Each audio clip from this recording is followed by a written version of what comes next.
Hello everyone, स्वागत है आप सभी का आपके अपने यूट्यूब चैनल टेक सीख प्रो में। जैसा कि आप सभी को पता है, जो आईटीआई का एग्ज़ाम होने वाला है नेक्स्ट मंथ, उसके लिए निम्मी के तरफ से 3 सेट में ऑफिशियल क्वेश्चन पेपर यहां पर जारी किए गए हैं। और जो मेन एग्ज़ाम में क्वेश्चन पेपर आने वाला है, मोस्ट प्रोबेबिलिटी है कि वो आपका क्वेश्चन पेपर इन्हीं तीनों सेट को मिलाकर फाइनल रूप से बनाया जाएगा। तो इसको ध्यान में रखते हुए आज की वीडियो में हम बात करने वाले यहाँ पर आईटीआई फिटर ट्रेड जो फर्स्ट ईयर है उसका सेट 1 यहाँ पर हम आज के वीडियो में डिस्कस करने वाले हैं। तो इस वीडियो में टोटल 75 क्वेश्चन डिस्कस करने वाले हैं। जैसा कि आप सभी को पता है, आपके एग्जाम में 75 क्वेश्चन आते हैं और प्रत्येक क्वेश्चन 2 नंबर का होता है। इस प्रकार से टोटल 150 मार्क्स का पेपर आपका रहता है। तो इस वीडियो में हम टोटल 75 क्वेश्चन को डिस्कस करेंगे। उससे रिलेटेड और क्वेश्चन क्या बन सकते हैं उसके बारे में भी हम कुछ चर्चा करेंगे। साथ ही साथ यहाँ पर जो चारों ऑप्शन दिए जाते हैं क्वेश्चन को, उसको हम अच्छे से क्लियर करने वाले हैं। तो वीडियो थोड़ी लंबी हो सकती है क्योंकि हम 75 टोटल क्वेश्चन को डिस्कस करने वाले हैं। तो आप लोग वीडियो को अंत तक जरूर देखिएगा। और साथ ही साथ अगर पहली बार चैनल पर विजिट कर रहे हैं तो चैनल को सब्सक्राइब करके बेल आइकन वाला बटन जरूर दबाइए, जिससे आपको आगे आने वाले वीडियो की नोटिफिकेशन मिलती रहे। चलिए वीडियो को स्टार्ट करते हैं। तो यहाँ पर जो पहला क्वेश्चन पूछा गया है, what is the class of fire caused by fire would paper cloth. तो बेसिकली यहाँ पर पूछा गया है लकड़ी की आग, कागज, कपड़े के कारण लगी आग किस क्लास के अंतर्गत आती है। Class A, class B, class C, class D. तो इसका करेक्ट आंसर क्या हो जाएगा? तो इसका करेक्ट आंसर हो जाएगा क्लास ए की फायर।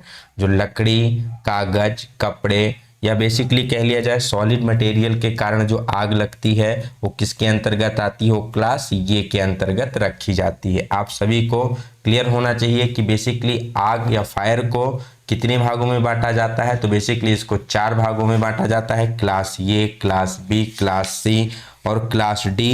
क्लास ए में कौन सी आग रखी जाती है? तो जो वुड पेपर क्लॉथ के कारण लगती है।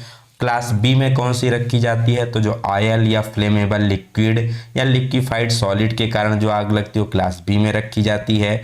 क्लास सी में गैस या लिक्विफाइड गैस के कारण जो आग लगती है। क्लास डी में इलेक्ट्रिक या फिर मेटल की फायर को रखा जाता है। ठीक है, अब इससे रिलेटेड आपको एक्सटिंग्विशर भी एग्जाम में पूछे जा सकते हैं। क्लास ए की बात की जाए तो उसके लिए सोडा एसिड एक्सटिंग्विशर या फिर पानी का प्रयोग करते हैं। क्लास बी के लिए हम फोम फायर एक्सटिंग्विशर या ड्राई पाउडर फायर एक्सटिंग्विशर का प्रयोग करते हैं, या ये दोनों उपलब्ध नहीं है तो कार्बन डाइऑक्साइड एक्सटिंग्विशर का भी प्रयोग करते हैं। ध्यान क्या रखना है, जो आपकी एक क्लास बी फायर होती है इसमें हमें पानी का प्रयोग नहीं करना होता है। क्लास सी की जो फायर होती है इसके लिए बेसिकली प्रयोग किया जाता है ड्राई पाउडर एक्सटिंग्विशर का।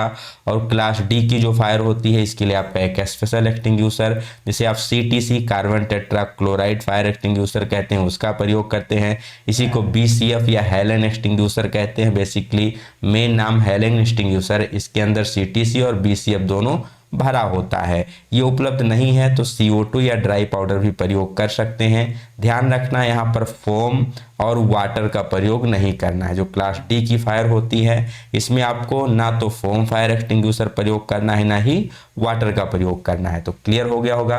क्लास ए में सॉलिड के कारण लगी आग, सॉलिड जो मटेरियल होता है सोडा एसिड एक्सटिंग्विशर। क्लास जो बी हो गया यहाँ पर बेसिकली ऑयल के कारण कौन सा extinguisher? Foam extinguisher. Class C की जो फायर है गैस हो गया, ड्राई पाउडर का प्रयोग करेंगे। क्लास डी इलेक्ट्रिक या मेटल हो गया, सीटीसी या हेलेन एक्सटिंग्विशर का प्रयोग करेंगे।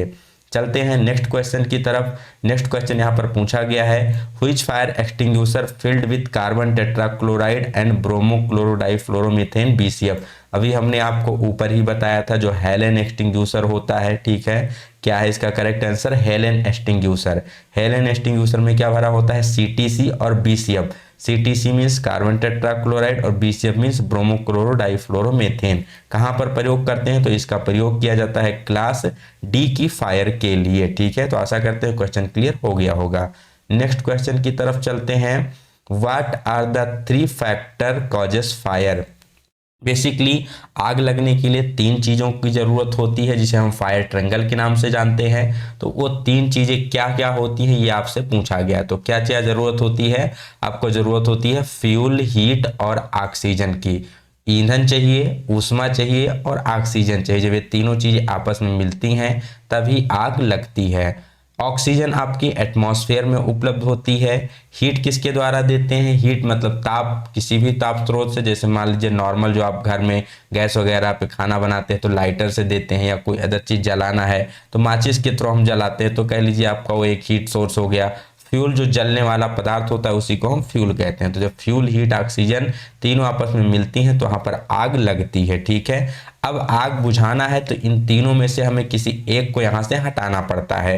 तो एग्जाम में पूछा जाता है, अगर हम फ्यूल को हटा रहे हैं तो उस क्रिया को क्या कहते हैं, तो उस क्रिया को हम स्टार्विंग के नाम से जानते हैं। और अगर हम हीट को हटा रहे हैं, ताप को हटा रहे हैं, ऊष्मा को, तो उसे कूलिंग कहते हैं। और अगर एयर, ऑक्सीजन की सप्लाई को बंद कर रहे हैं तो उसे स्मूथरिंग कहते हैं। ठीक है, स्टार्विंग मतलब फ्यूल को हटाना, कूलिंग हीट को हटाना, ऑक्सीजन का होता है स्मूथरिंग। तो ये तीनों चीजें भी आपको ध्यान में रखनी है, आपके एग्जाम में पूछी जा सकती हैं। Next question, what is the colour code of beans for best paper segregation. यहाँ पर बात किया जाए तो जो आपके बेकार चीज़ें होती है, बेस्ट होती हैं, उसको डालने के लिए अलग अलग यहाँ पर जो आपके बिन्स होते हैं, कचरे के डिब्बे होते हैं, उस पर कलर कोड दिया जाता है। तो यहाँ पर पूछा गया है, अगर आपका कागज का कोई बेकार है, कोई बेस्ट है, तो उसको किस प्रकार के, किस कलर के बिन में डालेंगे। तो आपको क्लियर होना चाहिए इसके लिए क्या होता है, तो इसके लिए होता है ब्लू या नीला। कागज के लिए क्या होता है, ब्लू या नीला। अदर बात किया जाए रेड किसके लिए होता है, तो रेड होता है मेटल के लिए। ब्लू आपको पता ही है किसके लिए हो गया, तो पेपर के लिए हो गया। ब्लैक किसके लिए होता है, तो ब्लैक फूड वेस्ट के लिए होता है, जो खाने का वेस्ट होता है। ग्रीन हरा, तो ग्रीन, ग्रीन से जी और जी से ग्लास, तो ग्रीन किसके लिए होता है, ग्लास के लिए होता है। एक बार फिर से देख लीजिए, रेड किसके लिए होता है, मेटल के लिए हो गया। ब्लू हो गया पेपर के लिए, ब्लैक हो गया फूड के लिए, ग्रीन हो गया ग्लास के लिए। और एक और पूछा जाता है आपका प्लास्टिक के लिए, तो प्लास्टिक के लिए बेसिकली क्या होता है, येलो होता है प्लास्टिक के लिए। तो ये चीजें आपको ध्यान में रखनी है। चलते हैं नेक्स्ट क्वेश्चन की तरफ। नेक्स्ट क्वेश्चन पूछा गया है, what aid denotes in ABC of first aid. Basically first aid में एक टर्म प्रयोग किया जाता है एबीसी। तो वहां पर एबीसी में ए का मतलब क्या है, तो ए का मतलब होता है एयरवे। ए का मतलब क्या होता है, एयरवे, जिसे हम श्वास नली हिंदी में कहते हैं। बी का मतलब हो जाता है ब्रीथिंग। सी का मतलब होता है सर्कुलेशन। ठीक है, तो ए बी सी का फुल फॉर्म होता है एयरवे, ब्रीथिंग, सर्कुलेशन। श्वास नली हो गई, ठीक है, फिर ब्रीथिंग सांस लेना, सर्कुलेशन जो उसका रक्त परिसंचरण है वो हो गया। इसके साथ साथ आपसे और एक फुल फॉर्म पूछा जाता है, कई बार एग्जाम में सीपीआर का फुल फॉर्म पूछा जाता है। तो सीपीआर का मतलब होता है कार्डियो पल्मोनरी रिसासिटेशन। ठीक है, क्या होता है, कार्डियो पल्मोनरी रिसासिटेशन। ये आपका आप यहाँ से एग्जाम में क्वेश्चन पूछा जाता है। एबीसी का मतलब क्लियर हो गया होगा, एयरवे, ब्रीथिंग, सर्कुलेशन, वायु मार्ग, श्वसन, परिसंचरण। चलते हैं नेक्स्ट क्वेश्चन की तरफ। नेक्स्ट क्वेश्चन यहाँ पर पूछा गया है, name the part of file mark as X. यहाँ पर बेसिकली एक्स से मार्क किया गया है एक फाइल का स्थान। आपको बताना है कि यह फाइल का कौन सा भाग यहाँ एक्स से मार्क किया गया है। तो बेसिकली अगर फाइल की बात की जाए तो फाइल के कई सारे पार्ट होते हैं। अब यहाँ पर अगर निम्मी के अनुसार बात की जाए तो जो इस आपका जो क्वेश्चन बैंक है उसमें भी निम्मी यहाँ पर इसका ऑप्शन ये देता है हील, और इस क्वेश्चन पेपर में भी निम्मी ने क्या दिया है, हील ऑप्शन दिया है। ठीक है, तो अब एज पर इसके अनुसार आप लोग अगर मान लीजिए सेम क्वेश्चन एग्जाम में आता है तो आप किसकी तरफ जाएंगे, हील को टिक करेंगे।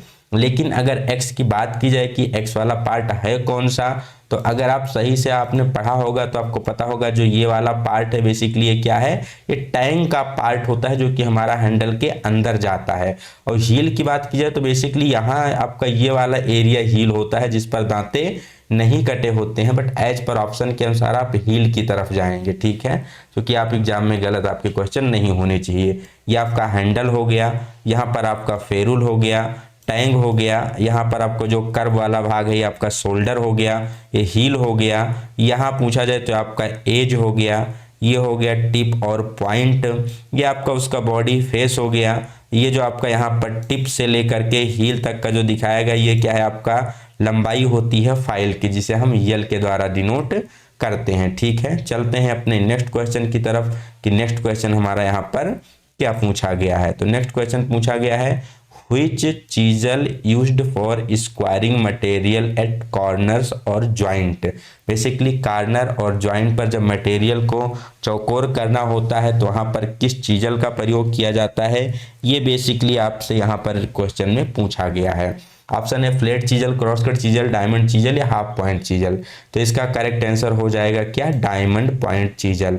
जब भी हमें कहीं स्क्वायरिंग करना, कॉर्नर पर कोई चिपिंग का काम करना होता है, वहां से मटेरियल को हटाना होता है, तो प्रयोग करते हैं डायमंड पॉइंट चीजल, क्योंकि इसकी जो कटिंग होती है बहुत ही शार्प होती है, कटिंग पॉइंट एक डायमंड शेप में होता है, तो ईजिली वहां से हम मटेरियल को रिमूव कर पाते हैं। ठीक है, बात की जाए फ्लैट चीजल की कि फ्लैट चीजल का प्रयोग कहाँ करते हैं, तो बेसिक जो फ्लैट वर्क होते हैं, जैसे मान लीजिए आपका बेल्डिंग जॉइंट हो गया या कास्टिंग हो गया, इस सब में किसका प्रयोग करते हैं, फ्लैट चीजल का प्रयोग करते हैं। जो क्रॉस कट चीजल है, इसका दूसरा नाम आपसे एग्जाम में पूछा जाता है, जिसे कैप चीजल के नाम से जानते हैं, जिसका प्रयोग कीबे हो गया, स्लॉट हो गया, ग्रूव हो गया, इस सब के लिए प्रयोग किया जाता है। हाफ राउंड नोट चीजल की प्रयोग की जाए तो बेसिकली इसका प्रयोग किया जाता है ऑयल ग्रुप्स काटने के लिए। कई बार एग्जाम में यह क्वेश्चन पूछा जाता है, और इस क्वेश्चन का उत्तर क्या हो जाएगा कि squaring material at the corner joint, that will be the diamond point chisel. So moving to the next question, यहाँ पर क्वेश्चन नंबर 8 पूछा गया है, name the part of a hammer marked as X. यहाँ पर एक्स से hammer का एक पार्ट मार्क किया गया है, और इसके बारे में आपसे पूछ रहा है कि यह कौन सा पार्ट है।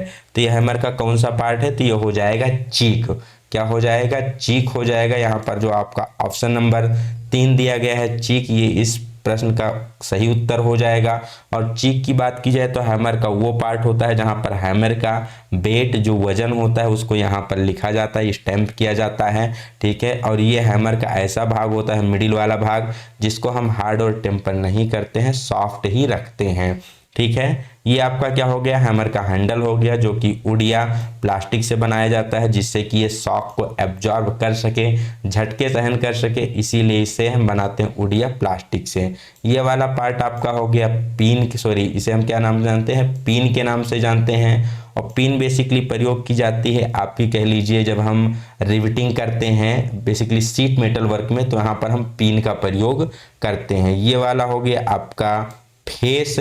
फेस को बेसिकली यहाँ पर आपका नॉर्मल वर्क में प्रयोग करते हैं, हैमरिंग वगैरह करते समय। ये थोड़ा सा आपको कर्वेचर में दिख रहा होगा, तो यहाँ पर कर्वेचर क्यों दिया जाता है, जिससे कि जब हम हैमरिंग करते हैं तो यहाँ पर ये डिगिंग ना करे, इसलिए यहाँ पर थोड़ा सा इसको उत्तल कन्वेक्स शेप में बनाया जाता है। ठीक है, according to shape of pin के अनुसार हैमर भी आपके डिसाइड होते हैं। जैसे ये हो गया बाल के शेप में है तो ये बाल पिन हो गया, अब यही क्रॉस में होता है तो क्रॉस पिन, स्ट्रेट होता है तो स्ट्रेट पिन। यहाँ पर आपको दिखाया गया है आई होल।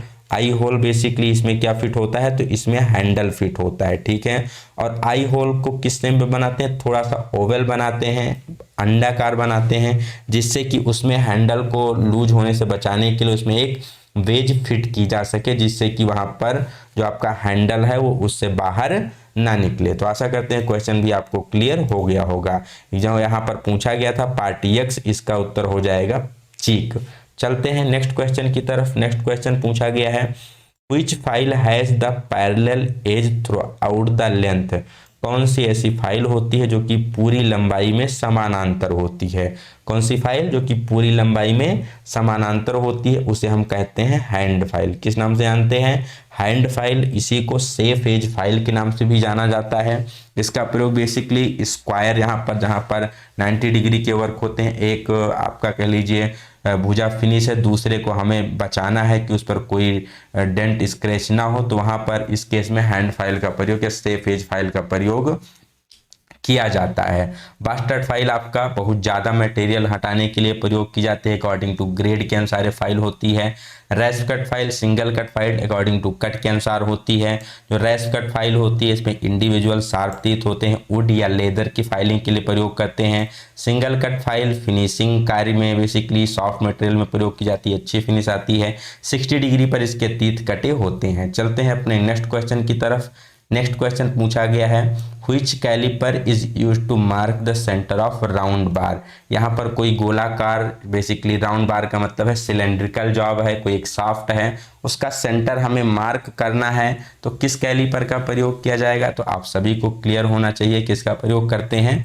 तो जब कभी सेंटर मार्क करना है या किसी दिए गए एज के पैरेलल में पैरेलल लाइन ड्रॉ करनी है तो उसके लिए प्रयोग किया जाता है जैनी कैलिपर। इस जैनी कैलिपर को हम हर्माफ्रोडाइट कैलिपर या फिर ऑड लेग कैलिपर के नाम से भी जानते हैं। ये भी एग्जाम में पूछा जा सकता है। इनसाइड कैलिपर का बेसिकली प्रयोग करते हैं कहीं आपका कोई ग्रूव है, स्लॉट है, उसकी चौड़ाई को मापने के लिए या कोई डायमीटर है उसको मापने के लिए। आउटसाइड कैलिपर का प्रयोग बाहरी माप लेने के लिए किया जाता है। फर्म जॉइंट, बेसिकली आपके जो कैलिपर होते हैं दो प्रकार के होते हैं, एक होता है फर्म जॉइंट कैलिपर, एक होता है spring joint caliper. Firm joint caliper basically आपके बड़े कार्यों के लिए प्रयोग किए जाते हैं। स्प्रिंग जॉइंट जो कैलिपर होते हैं उसकी जो सेटिंग होती है क्विक सेटिंग, इजी सेटिंग हो जाती है। तो ये भी एग्जाम में आपसे पूछा जा सकता है। ठीक है, चलते हैं नेक्स्ट क्वेश्चन की तरफ। नेक्स्ट क्वेश्चन पूछा गया है name the angular measuring instrument. यहाँ पर एक आपको कोणीय मापन यंत्र दिखाया गया है, इसका उपयोग बताना है। बेसिकली ऊपर वाले क्वेश्चन में अगर बात की जाए जो कैलिपर है, कैलिपर डायरेक्ट है या इनडायरेक्ट है, तो इनडायरेक्ट मेजरिंग इंस्ट्रूमेंट होता है जो कि इस पर कोई ग्रेजुएशन नहीं बनी होती है। हम जॉब पर सेट करने के बाद फिर इसकी रीडिंग को क्या करते हैं, स्टील रूल पे ट्रांसफर करते हैं, तो इसलिए इनडायरेक्ट है। इसकी लिस्ट काउंट पूछी जाए तो 0.5 mm जो कि स्टील रूल की लिस्ट काउंट होती है। यहाँ पर आपको एक एंगुलर मेजरिंग इंस्ट्रूमेंट दिखाया गया है। बेसिकली मेजरिंग ना कह के ये चेकिंग इंस्ट्रूमेंट है जो कि ये भी इनडायरेक्ट होता है। इसकी माप को भी हमें ट्रांसफर करना पड़ता है, ठीक है, प्रोटेक्टर पर, वेवर प्रोटेक्टर पर। तो इसका नाम क्या है, तो यहाँ पर बेसिकली देख पा रहे होंगे तो आपको 3 साइडें दी गई हैं। तो अगर 3 भुजाएं दी गई हैं तो आपका बेसिकली हो जाता है यूनिवर्सल बेबल गेज। क्या है ये, यूनिवर्सल बेबल गेज है। यहीं पर 3 साइड ना होकर केवल 2 साइड होती तो उसका उत्तर क्या हो जाता, तो उसका उत्तर हो जाता बेबल गेज। लेकिन 3 साइड है तो इसलिए इसका उत्तर हो गया यूनिवर्सल बेबल गेज। जहां पर कोई ऐसा, मान लीजिए कोई ऐसा क्रिटिकल एरिया जहां पर हम बेबल गेज का प्रयोग नहीं कर पाते, वहां पर इसका प्रयोग करते हैं और इन दोनों की रीडिंग को लास्ट में हमें अपने प्रोटेक्टर पे ट्रांसफर करना होता है। तो इसलिए इसे हमें इनडायरेक्ट मेजरिंग या चेकिंग कह लीजिए तो ज़्यादा ठीक होगा, इनडायरेक्ट चेकिंग, बट चेकिंग ना होकर इसे मेजरिंग ही बोल देते हैं। तो indirect measuring angular measuring instrument ही आपका होता है। ठीक है, क्या एंगुलर मतलब कोणीय मापक है, बट अप्रत्यक्ष रूप से, ना कि प्रत्यक्ष रूप से। प्रत्यक्ष वही होते हैं जिस पर ग्रेजुएशन बने होते हैं, जिस पर ग्रेजुएशन नहीं है वो क्या है, अप्रत्यक्ष रूप से है। Next question which chisel is used for cutting oil group.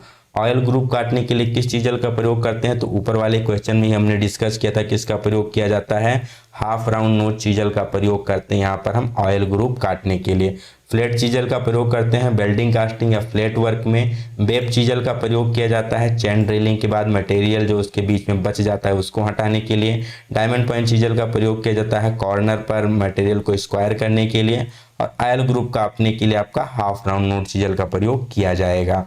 Next question what is the name of vice. यहाँ पर एक वाइस दिखाई गई है, इसका नाम बताना है कि यह कौन सी वाइस है। तो यहाँ पर देख सकते हैं आपको एक कॉलेट चक दिखाया गया है, यहाँ पर जूम करके आपको दिखाया गया है। तो कॉलेट चक बेसिकली आपकी किस वाइस में होती है, तो ये होती है पिन वाइस में। किस वाइस में होती है, पिन वाइस में होती है। और इसका प्रयोग बेसिकली वॉच मेकर के द्वारा किया जाता है। घड़ी साथ में छोटे छोटे डायमीटर के जो यहाँ पर जॉब होते हैं उसको होल्ड करने के लिए इसका प्रयोग करते हैं, यह है पिन वाइस। पाइप वाइस का प्रयोग बेसिकली आपका जो राउंड या सिलेंड्रिकल जॉब हो गया उसको होल्ड करने के लिए प्रयोग किया जाता है। इसके जो जास होते हैं वो वर्टिकल खुलते हैं, ये इसकी स्पेशल विशेषता होती है। हैंड वाइस बेसिकली छोटे छोटे आपके स्क्रू रिवेट नट वगैरह को प्रयोग मतलब होल्ड करने के लिए प्रयोग करते हैं।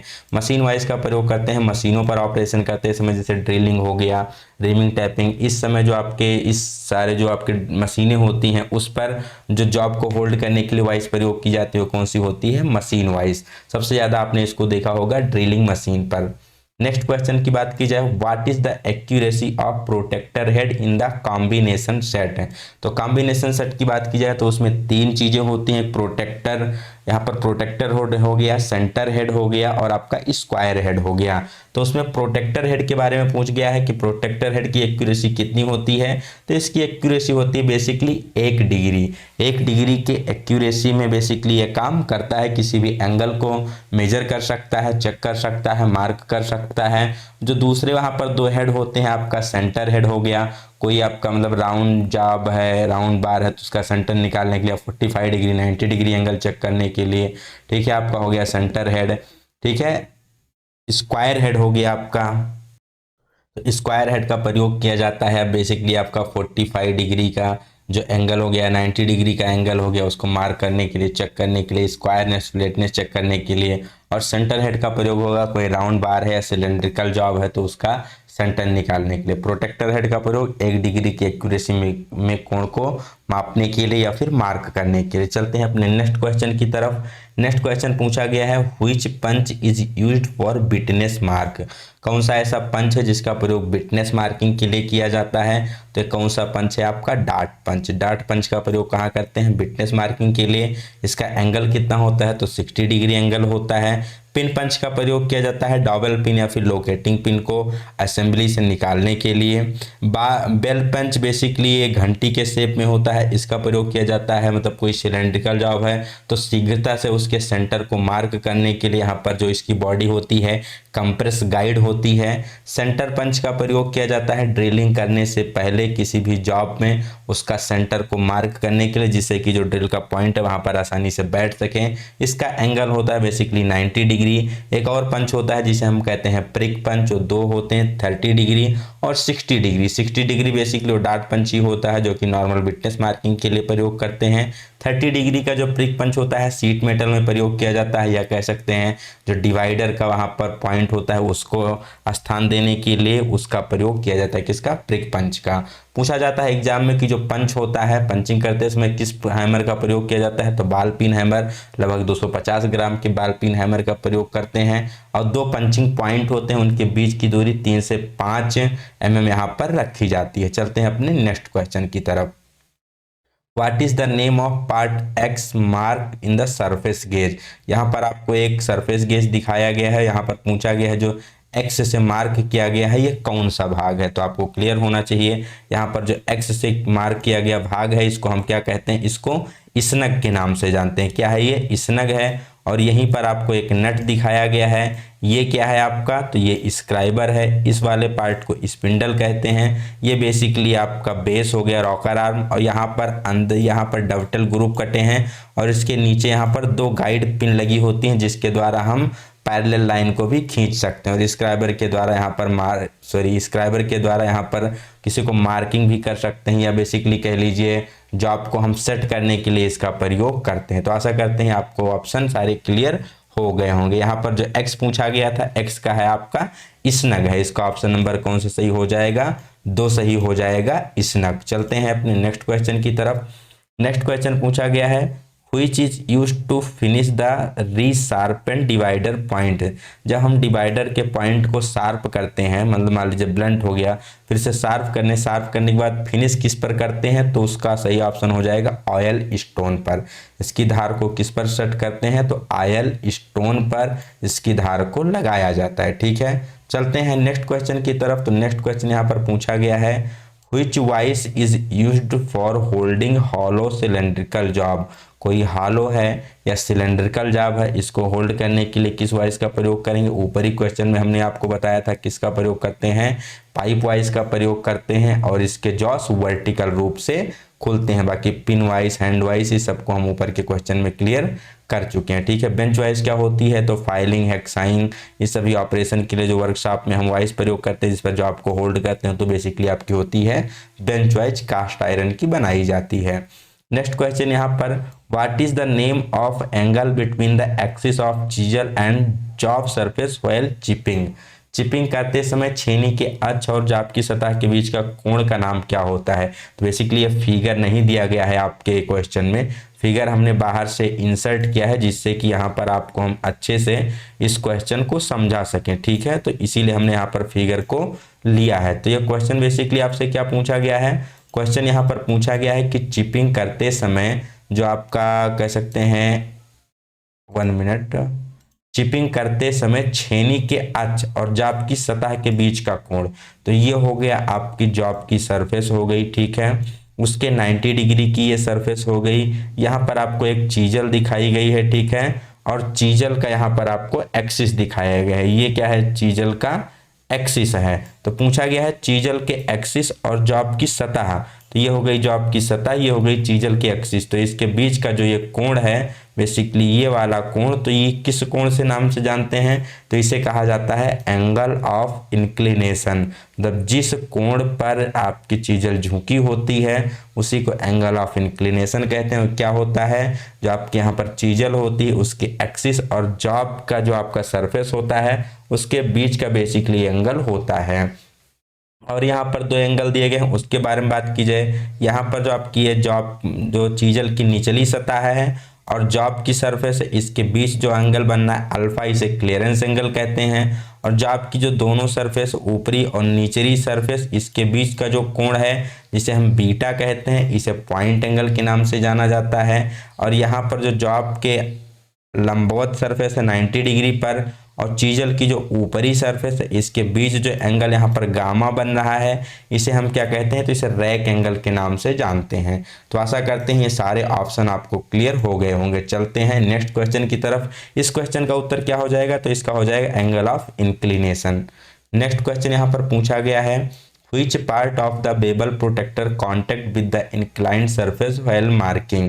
तो बेबल प्रोटेक्टर की बात की जाए तो इसके द्वारा जब मार्किंग करते हैं तो इसमें बेसिकली दो पार्ट यूज में होते हैं, एक होता है स्टॉक, एक होता है ब्लेड। तो पूछा गया है इंक्लाइंड सरफेस के संपर्क में कौन आता है, तो जो हमारा कोणीय सरफेस होता है उसके संपर्क में हमारा ब्लेड आता है और स्टॉक बेसिकली हमारा वहां पर रेफरेंस सरफेस पे बैठता है, ठीक है। चलते हैं नेक्स्ट क्वेश्चन की तरफ। Which is the immediate life saving procedure? तत्काल जीवन रक्षक प्रक्रिया कौन सी है? तो जब भी कहीं आपका किसी साइट पर कोई एक्सीडेंट हो जाता है या किसी रोग कोई चोट लग जाती है किसी को, तो तुरंत उसे हॉस्पिटल पहुंचाना या तुरंत डॉक्टर को बुलाना पॉसिबल नहीं होता है। तो उस केस में जो सबसे पहले उसे ट्रीटमेंट दी जाती है उसे किस नाम से जाना जाता है, तो उसे कहा जाता है फर्स्ट एड। क्या कहते हैं उसे? फर्स्ट एड के नाम से जानते हैं, ठीक है। और यहाँ पर पूछा जाता है एक और टर्म की गोल्डन आवर क्या होता है, ठीक है। क्वेश्चन आपसे पूछा जाता है कि फर्स्ट एड में गोल्डन आवर का मतलब क्या होता है, तो एक्सीडेंट होने के बाद का जो पहला 30 मिनट होता है वो बहुत ही क्रूशियल होता है। इस पीरियड में अगर रोगी को हॉस्पिटल पहुंचा दिया जाए या उसे मतलब जो मेडिसिन है या जो उसे फर्स्ट एड है वो दे दिया जाए तो रोगी की जान को बचाया जा सकता है, ठीक है। क्योंकि इस पीरियड में डेथ की संभावना बहुत ज़्यादा होती है, तो इस पीरियड को हम गोल्डन पीरियड के नाम से जानते हैं। तो एक्सीडेंट होने के बाद का जो पहला 30 मिनट हो क्या कहलाता है, गोल्डन पीरियड के नाम से जाना जाता है। नेक्स्ट क्वेश्चन यहाँ पर आपको एक सेफ्टी साइन दिखाया गया, पूछा गया है नेम द वार्निंग साइन। इस चेतावनी चिन्ह का क्या नाम है आपको बताना है। तो बेसिकली यहाँ पर देख रहे हैं कोई आपका मशीन नहीं है जिससे यहाँ पर आपका धुआं निकल रहा है, तो इसे हम क्या कहेंगे, तो इसे हम कहेंगे अनगार्डेड है आपका। ये क्या है, अनगार्डेड है, वहाँ पर कोई गार्ड का प्रयोग नहीं किया गया है, तो ऑप्शन नंबर 3 सही हो जाएगा, अनगार्डेड। चलते हैं नेक्स्ट क्वेश्चन की तरफ। What is the first step of avoiding accident in work place? किसी भी वर्क प्लेस पर जब आप काम करते हैं तो वहाँ पर सबसे बेस्ट तरीका क्या होता है कि आप दुर्घटना से बच सकते हैं। तो दुर्घटना से बचने का सबसे बढ़िया तरीका होता है कि वहाँ पर जो भी सुरक्षा सावधानियां दी गई हैं उस वर्क प्लेस से संबंधित उसका आप पालन करिए, आसानी से आप दुर्घटना से बच सकते हैं। तो ऑप्शन 3 सही हो जाएगा, बाय ऑब्जर्विंग सेफ्टी प्रिकॉशन, ठीक है। सुरक्षा सावधानियों का पालन करके आप क्या कर सकते हैं, वहां पर उससे बच सकते हैं किसी भी दुर्घटना से। यहाँ पर सेफ्टी साइन में अगर हम थोड़ा सा और डिटेल में जाना चाहें तो बेसिकली सेफ्टी साइन की अगर बात की जाए तो यहाँ पर आपकी बेसिकली 3 प्रकार की होती हैं। आप 4 प्रकार में बांट सकते हो। जो मेन आपका है, पहला हो गया आपका प्रोहिबिजन, जिसे हम निषेधात्मक कहते हैं। इसके अंतर्गत ऐसे साइन आते हैं जहाँ पर आपको मना करने वाली चीज़ें बताई जाती हैं, जैसे आपको सिगरेट दे दिया जाए, उस पर एक क्रॉस लगा दिया जाए, लिख दिया जाए सिगरेट पीना मना है तो बेसिक लोग इसके अंतर्गत हो जाएगा, प्रोहिबिजन हो जाएगा। फिर एक आता है मैंडेटरी, जिसे अनिवार्य कहते हैं। जब मशीनों पर कार्य करते हैं इसमें वहाँ पर मतलब कई सारे संकेत बने होते हैं, जैसे बना होता है ग्लव्स का, फुटवियर का, तो उसका मतलब होता है फुटवियर पहनना जरूरी है, ग्लव्स पहनना जरूरी है, तो मैंडेटरी हो गया आपका।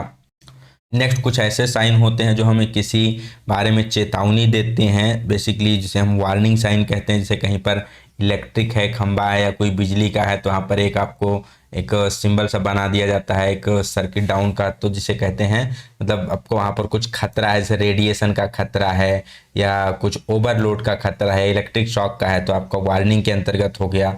और लास्ट आपका आता है इन्फॉर्मेशन, से किसी चीज़ के होने का संकेत देता है, फर्स्ट एड हो गया, या जो भी रोडों पे साइनें बने होते हैं सब किसके अंतर्गत आते हैं, इन्फॉर्मेशन साइन के अंतर्गत आते हैं। नेक्स्ट क्वेश्चन की बात की जाए यहाँ पर, what is the process of breaking material into organic compounds and can be used as manure. जैविक कंपाउंड मटेरियल को तोड़ने की प्रक्रिया क्या है जिसे हम बाद में खाद के रूप में प्रयोग कर सकते हैं। बेसिकली इस क्वेश्चन का सही ऑप्शन हो जाएगा कंपोस्टिंग। तो जो भी हमारे वेस्ट वगैरह होते हैं उसको हम क्या करते हैं, एक स्थान पर जमा करके काफ़ी लंबे समय के बाद क्या होता है, वो छोटे छोटे अपने पार्टिकल्स में टूट जाता है और खाद के रूप में बन जाता है। सबसे बढ़िया एग्जाम्पल आप देखो तो गाँव में जो गोबर होते हैं पशुओं के, उसे क्या करते हैं हम ले जाकर किसी एक स्थान पर इकट्ठा करते रहते हैं और काफ़ी दिन के बाद वही गोबर क्या हो जाती है, खाद के रूप में बन जाती है, जिसे हम फिर अपने खेतों में प्रयोग करते हैं। तो उसे आप कंपोस्टिंग का सबसे अच्छा एग्जाम्पल समझ सकते हैं। Next question, which marking media is poisonous. कौन सा मार्किंग मीडिया है जो जहरीला होता है, तो इसका सही आंसर हो जाएगा कॉपर सल्फेट। कॉपर सल्फेट जहरीला क्यों होता है, क्योंकि जब हम कॉपर सल्फेट मार्किंग मीडिया बनाते हैं तो बेसिकली इसमें कॉपर सल्फेट होता है और मतलब पानी होता है, और उसके साथ साथ इसमें नाइट्रिक एसिड की कुछ बूंदें डाली जाती हैं। तो नाइट्रिक एसिड की वजह से ये सॉल्यूशन क्या हो जाता है, पॉइजनस, जहरीला हो जाता है। ठीक है, इसीलिए इसको बहुत ही केयर पूर्वक, बहुत ही सावधानी पूर्वक इसको हमें यूज करना चाहिए, नहीं तो मतलब ये नुकसानदायक हो सकता है। नेक्स्ट व्हाइट वाश के बारे में बात की जाए तो बेसिकली इसका प्रयोग रफ या कास्टिंग सरफेस पे करते हैं। पर्शियन ब्लू सबसे ज़्यादा एग्जाम में पूछे जाने वाला जो क्वेश्चन पर्शियन ब्लू से भी होता है। फिनिशिंग कार्यों में, ठीक है, जहां पर स्पष्ट लाइनें दिखाई देनी हो वहां पर फिनिश सरफेस पर पर्शियन ब्लू का प्रयोग किया जाता है। सूखने में थोड़ा ज़्यादा समय लेता है, ये भी क्वेश्चन पूछा जाता है। सेलुलोज लिक्योर की बात की जाए तो ये बहुत सारे एक मल्टी कलर में पाया जाता है, ये इसकी विशेषता होती है। ठीक है, चलते हैं अपने नेक्स्ट क्वेश्चन की तरफ। यहाँ पर पूछा गया what is the name of vice. यहाँ पर एक वाइस दिखाई गई है, आपको बताना है कि ये कौन सी वाइस है। तो आप सभी को पता है ये कौन सी वाइस है, तो ये हैंड वाइस है। ठीक है, हैंड वाइस है। यहाँ पर इस पार्ट के बारे में पूछा जाता है तो इसे क्या कहते हैं, इसे हम विंग नट के नाम से जानते हैं। ठीक है, हैंड वाइस का प्रयोग कहाँ करते हैं, तो हैंड वाइस का प्रयोग क्या, तो छोटे छोटे रिवेट स्क्रू वगैरह को पकड़कर उस पर छोटे छोटे ऑपरेशन करने के लिए, बेसिकली फाइलिंग वगैरह करने के लिए प्रयोग किया जाता है। छोटे मिनट्स वर्क्स के लिए प्रयोग करते हैं हैंड वाइस का। 120 से 150 mm तक के जॉब इसमें होल्ड कर सकते हैं। माइल्ड स्टील का बेसिकली इसे बनाया जाता है और यहाँ पर बिंग नट का प्रयोग करते हैं जिससे कि इजीली इसको ओपन और क्लोज किया जा सके। तो आंसर क्या हो जाएगा, हैंड वाइस इसका सही आंसर हो जाएगा। क्विक रिलीजिंग वाइस की बात की जाए तो इस पर बेसिकली लीवर पिन की सहायता से इसको ऑपरेट किया जाता है और इसकी जो स्पिंडल होती है उस पर बटरेस थ्रेड कटी होती है। हाफ नट मैकेनिज्म होता है इसमें, जिससे कि आसानी से इसे जल्दी मतलब ओपन और क्लोज किया जा सकता है क्विक रिलीजिंग वाइस को। मेन क्वेश्चन पूछा जाता है क्विक रिलीजिंग वाइस का, एक तो फिगर दिया जाता है और दूसरा कि इसके थ्रेड, इसके स्पिंडल पे कौन सी थ्रेड कटी होती है, तो होती है buttress thread. Next question, which angle is represented by symbol gamma on the cutting chisel. यहाँ पर बेसिकली आपसे चीजल का एंगल पूछा गया। पिछले क्वेश्चन में हमने इसको अच्छे से क्लियर किया हुआ है कि यहाँ पर गामा एंगल कौन सा हो जाएगा, तो गामा क्या है, बेसिकली चीजल की टॉप सरफेस और यहाँ पर वर्कपीस के 90 डिग्री सरफेस के बीच का कोण है, तो इसे हम रैक कोण के नाम से जानते हैं। क्या हो जाएगा इसका आंसर, रैक कोण हो जाएगा। और बीटा क्या हो जाएगा, पॉइंट एंगल हो जाएगा। अल्फा क्या हो जाएगा, क्लियरेंस एंगल हो जाएगा। अब यहाँ पर पूछा जाता है अगर क्लियरेंस एंगल का मान बढ़ जाता है तो क्या होगा। क्लियरेंस एंगल का मान बढ़ जाता है मतलब चीजल हमारी खड़ी होती जाएगी, इस साइड में आती जाएगी, तो इससे क्या होगा, ये मटेरियल में डिग कर जाएगी। दूसरा, क्लियरेंस एंगल का मान कम हो जाए तो चीजल हमारी इस तरफ झुकेगी, मतलब एक स्थिति ऐसी आ जाएगी कि कुछ यहाँ पर हो जाएगी। तो इस कंडीशन में क्या होता है, जब क्लियरेंस एंगल का मान कम होता है तो चीजल स्लिप कर जाती है, मटेरियल को कट नहीं करती है। तो ये दो क्वेश्चन यहाँ से आपसे पूछे जा सकते हैं। डिग कब करेगी, जब क्लियरेंस एंगल ज़्यादा होगा या रैक एंगल कम होगा। दूसरा, स्लिप कब करेगी, जब रैक एंगल ज़्यादा होगा या क्लियरेंस एंगल कम होगा। नेक्स्ट क्वेश्चन की तरफ चलते हैं। which file is used to make the job close to the finishing size। जब आपको फिनिशिंग साइज के करीब लाने के लिए किस फाइल का प्रयोग किया जाता है, तो इसका आंसर हो जाएगा आपका सेकंड कट फाइल। क्या उत्तर हो जाएगा? Second cut file. Second cut file basically बात की जाए तो अकॉर्डिंग टू ग्रेड के अनुसार होती है। बाकी जो यहाँ पर फाइलें दी गई है, single cut file, curve cut file, double cut file, ये सभी क्या है? ये सभी अकॉर्डिंग टू कट के अनुसार फाइलें यहाँ पर दर्शाई गई हैं। ठीक है, तो अगर बात की जाए सिंगल कट फाइल का, तो इसका बेसिकली एंगल क्या होता है? तो एक्सिस से 60 डिग्री के एंगल पर इसके दांते काटे जाते हैं और सॉफ्ट मटेरियल के लिए प्रयोग की जाती है। इससे फिनिशिंग थोड़ी ठीक ठाक आती है। ठीक है, नेक्स्ट यहाँ पर बात किया जाए आपका सिंगल के बाद एक आता है double cut file.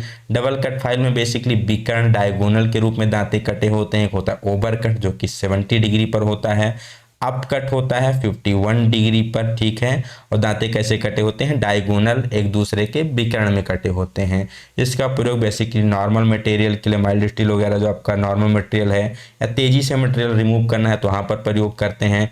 Curve cut file में इसके दांते कुछ कर्व के शेप के रूप में कटे होते हैं। ठीक है, नेक्स्ट यहाँ पर पूछा जाता है रैस्प कट फाइल का, जिसके दांते इंडिविजुअल शार्प होते हैं। वुड लेदर के लिए उसका प्रयोग किया जाता है। ठीक है, तो ये सारी किसके अनुसार हैं? Single cut, curve cut, rasp cut, double cut, ये है किसके? कट के अनुसार। और जो आपका यहाँ पर सेकंड कट दिया गया है ये अकॉर्डिंग टू ग्रेड के अनुसार है। जैसे rough, bastard, second cut, smooth, dead smooth, ये किसके अनुसार होती हैं? तो ये होती हैं अकॉर्डिंग टू ग्रेड के अनुसार। और सेकंड कट फाइल का प्रयोग करते हैं फिनिशिंग साइज के निकट लाने के लिए।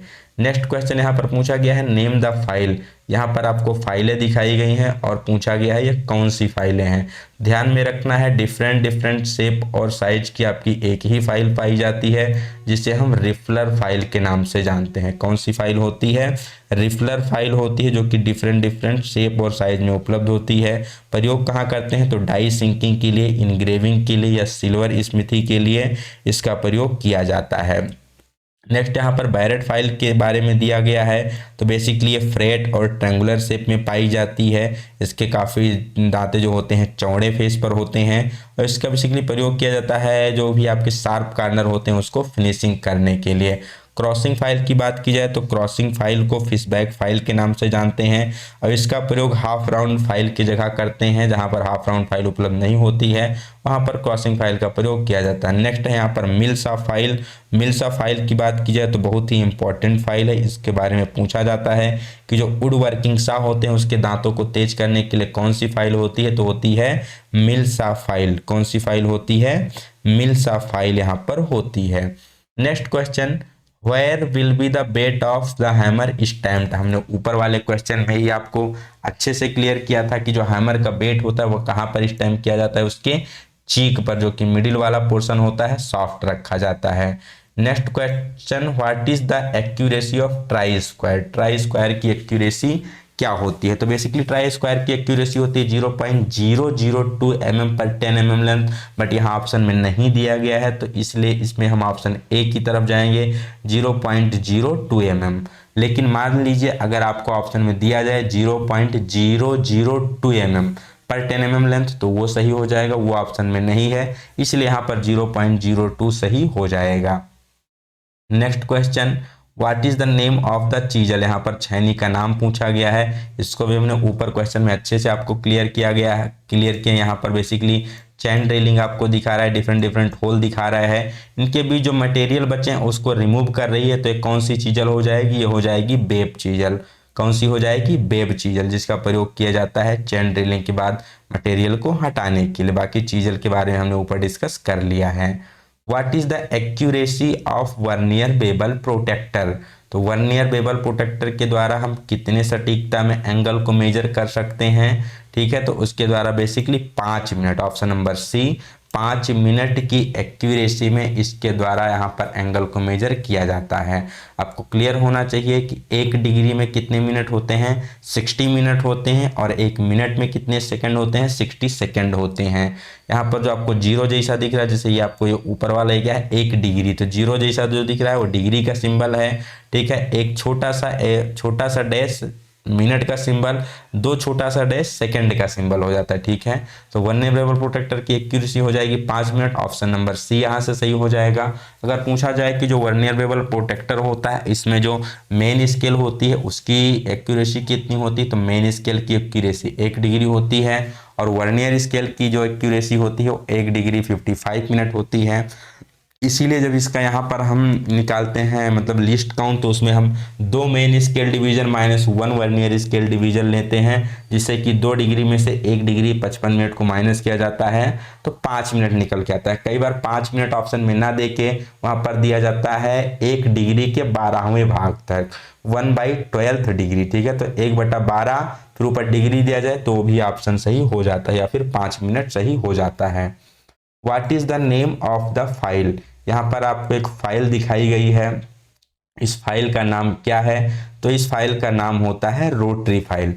इसे किस फाइल के नाम से जानते हैं, रोटरी फाइल के नाम से जानते हैं। ये भी आपकी क्या है डिफरेंट शेप और साइज में यहाँ पर आपकी उपलब्ध होती है, ठीक है। बेसिकली ये राउंड शेप में ही होती है, ठीक है। तो ये राउंड शेप में होती है और इसे स्पेशल टाइप ऑफ मशीन में हम लगाकर फ्लेक्सिबल सॉफ्ट के द्वारा इसे ऑपरेट करते हैं, प्रयोग करते हैं डाई सिंकिंग और मोल्ड बनाने के लिए। ऑप्शन पूछा जाता है आपसे कई बार एग्जाम में कि डाई सिंकिंग और मोल्डिंग वर्क में किस फाइल का प्रयोग करते हैं, तो उसका प्रयोग करते हैं रोटरी फाइल का।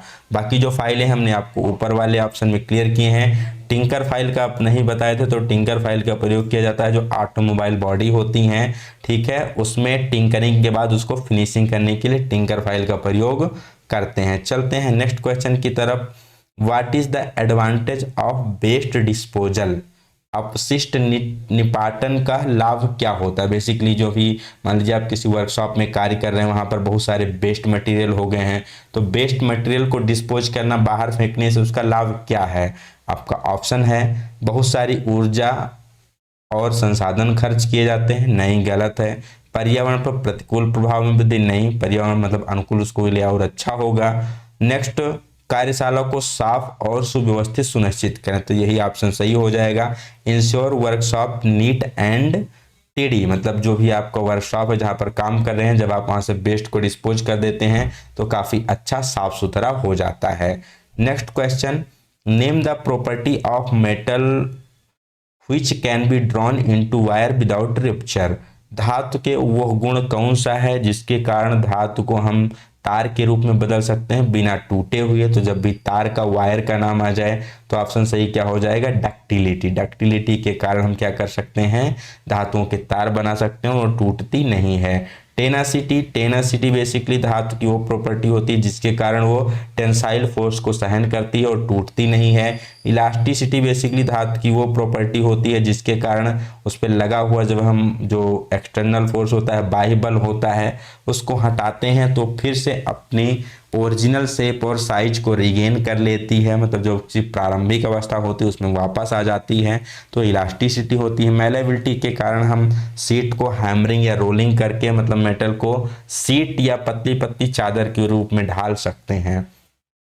Next question, what is the purpose of slot provided in the slotted angle plate, जो एंगल प्लेट होती है तो कई सारी होती है, आपकी स्लॉटेड हो गई और आपकी सॉलिड हो गई, ठीक है। तो जो स्लॉटेड एंगल प्लेट होती है तो उसमें स्लॉट क्यों दिए जाते हैं, तो बेसिकली उसमें स्लॉट दिए जाते हैं जिससे कि जिस भी जॉब पर हम कार्य कर रहे हैं उसको आसानी से नट बोल्ट के द्वारा हम उसमें पकड़ सकते हैं। यहाँ पर आपको कंफ्यूज नहीं होना है, इजी टू हैंडल टिक नहीं करना है। जब आपसे साइन बार में जो होल दिया जाता है, ध्यान क्या रखना है, अगर एंगल प्लेट में स्लॉट के बारे में पूछा जाए तो उसका काम होता है जॉब को पकड़ने के लिए नट बोल्ट के द्वारा, उसमें क्लेम करने के लिए। अगर साइन बार में जो होल दिया जाता है उसके बारे में पूछा जाए तो उसका वहाँ पर बेसिकली यूज होता है इजी टू हैंडल करने के लिए, ठीक है, क्योंकि उससे वेट वगैरह उसका कम हो जाता है, आसानी से उसको हम हैंडल कर सकते हैं। तो साइन बार के केस में होगा, ठीक है, यहाँ पर नहीं होगा। चलते हैं नेक्स्ट क्वेश्चन की तरफ। Next question, name the property of metal to resist the effect of tensile force without rupture, टूटे बिना तन्य बलों के प्रभाव का विरोध करने वाली धातु की प्रॉपर्टी क्या है, हमने ऊपर ही डिस्कस किया है। बिना टूटे अगर टेंसाइल फोर्स को सहन करती है तो होती है टेनासिटी, ठीक है। तो बेसिकली ये यहाँ पर 38 क्वेश्चन थे जो कि किससे थे, ट्रेड थ्योरी के क्वेश्चन थे, और ये बहुत ही मतलब बेसिक क्वेश्चन है जो आपके हमने जो हमारी सीरीज चल रही है निम्मी क्वेश्चन बैंक की सीरीज चल रही है उसका अभी तक 2 वीडियो आ चुका है। उस 2 वीडियो में लगभग हमने ये सारे क्वेश्चन डिटेल में डिस्कस किए हैं। तो अगर आप चैनल पे नए हैं अभी तक वो वीडियो नहीं देखे हैं तो उन दोनों वीडियो को जाकर देख लीजिए, उससे बहुत ही अच्छे से सारा कंसेप्ट आपका क्लियर हो जाएगा। सभी क्वेश्चन वहाँ पर आपको अच्छे से समझाए गए हैं, ठीक है। तो ये थे थ्योरी के क्वेश्चन। अब नीचे यहाँ पर आपको जो क्वेश्चन है वो आप कैलकुलेशन के मिलेंगे, चलिए उसको भी डिस्कस कर लेते हैं।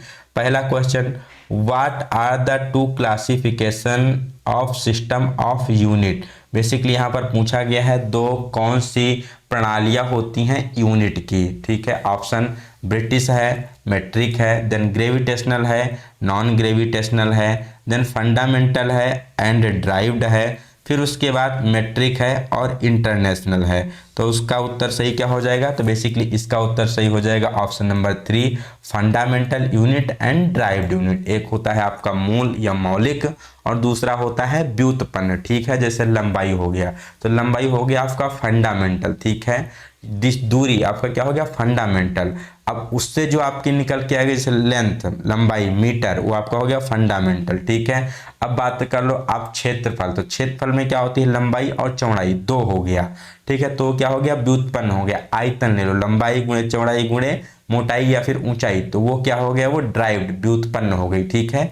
तो 2 होती हैं, एक होती है आपकी फंडामेंटल, दूसरी होती है ड्राइव्ड। चलते हैं नेक्स्ट क्वेश्चन की तरफ। आपका नेक्स्ट क्वेश्चन कौन सा पूछा गया है, 1 मिनट। नेक्स्ट क्वेश्चन यहाँ पर पूछा गया है what are the fundamental units. Basically यहाँ पर पूछा गया है निम्नलिखित में से ऑप्शन में कौन सी आपकी फंडामेंटल यूनिट है। पहला लेंथ मास वॉल्यूम, तो यहाँ पर लेंथ और मास तो ठीक है लेकिन वॉल्यूम गलत है। आयतन क्या है, ये ड्राइव्ड है, ठीक है। आयतन क्या होता है लंबाई गुणे चौड़ाई गुणे ऊंचाई होती है, तो आपका क्या है ड्राइव्ड है, ये गलत हो जाएगा। दूसरा लेंथ मास और टाइम, लंबाई द्रव्यमान समय, तो ये ऑप्शन करेक्ट हो जाएगा, ये सही है, ठीक है।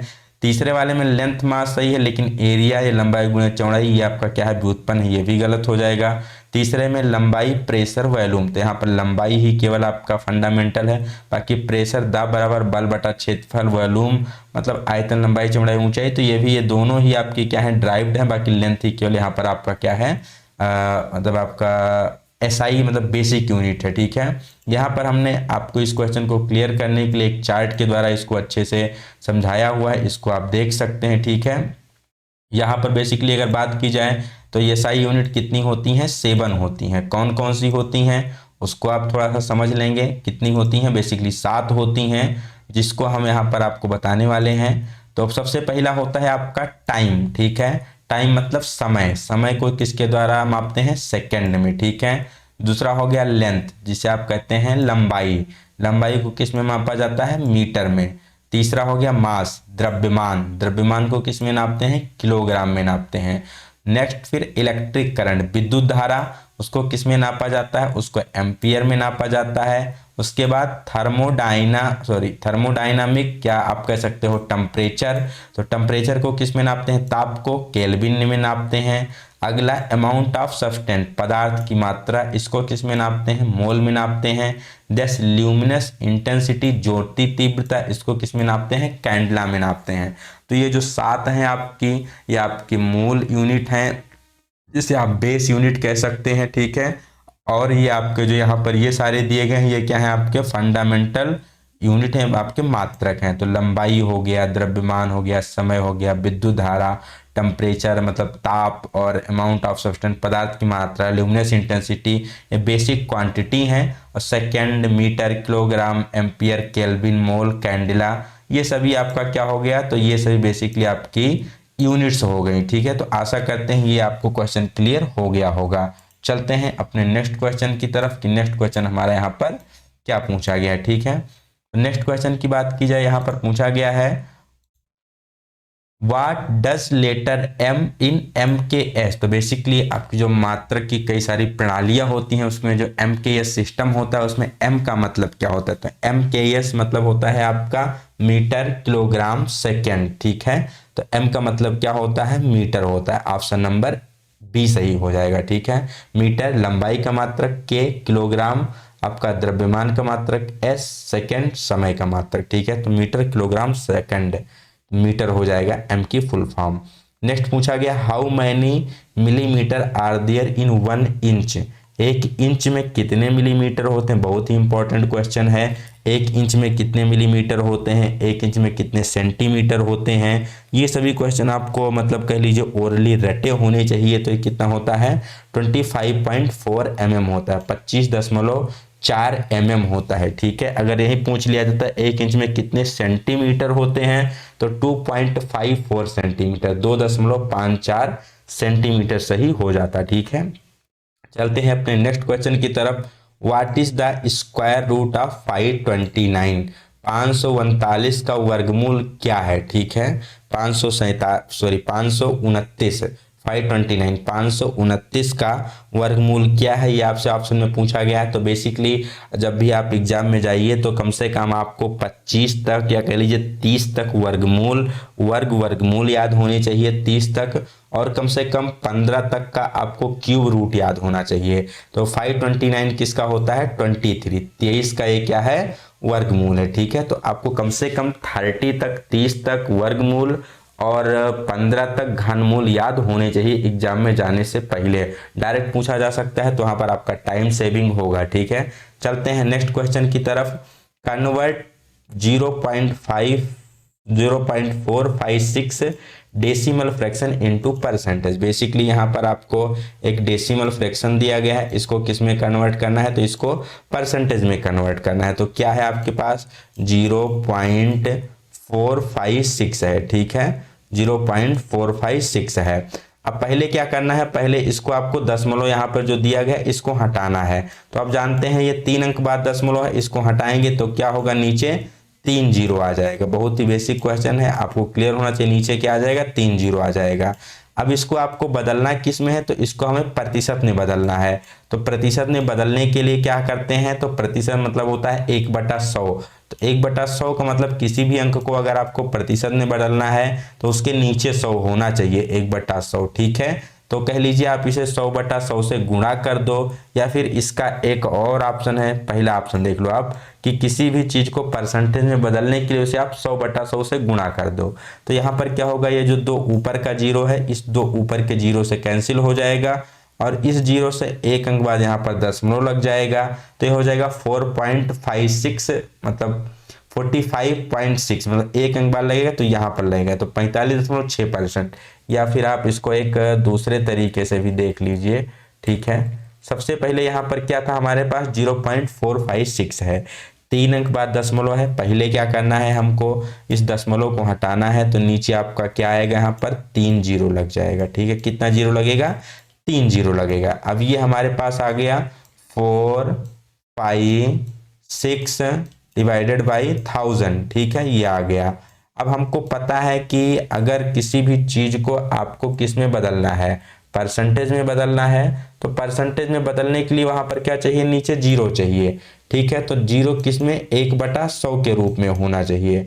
तो यहाँ से जो आपका ये 1/100 है उसको हटा दो, तो आपका क्या बचेगा, तो बचेगा आपका 45%, 45/10 इधर हो जाएगा आपका। सॉरी ये नहीं ले रहा है, 1 minute, just I will adjust this fully, just wait a minute.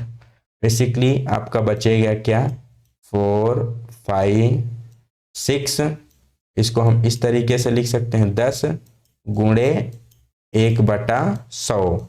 ठीक है, तो जो 1/100 है इसके जगह पर क्या आ जाएगा, इसके जगह पर प्रतिशत का चिन्ह आ जाएगा। अब ये जो यहाँ पर नीचे जीरो है यहाँ पर दशमलव लगा देगा, तो इसका करेक्ट आंसर हो जाएगा 45.6। ठीक है, क्योंकि यहाँ पर थोड़ा सा पेन का इशू है तो उतना अच्छे से आपको क्लियर नहीं होगा। तो आप समझ लीजिए कि 3 है तो दशमलव नीचे 3 अंक बार लगेगा, फिर 2 से आपका परसेंटेज बन जाएगा, 1 फिर से ऊपर चला जाएगा, तो 45.6 इसका करेक्ट आंसर हो जाएगा।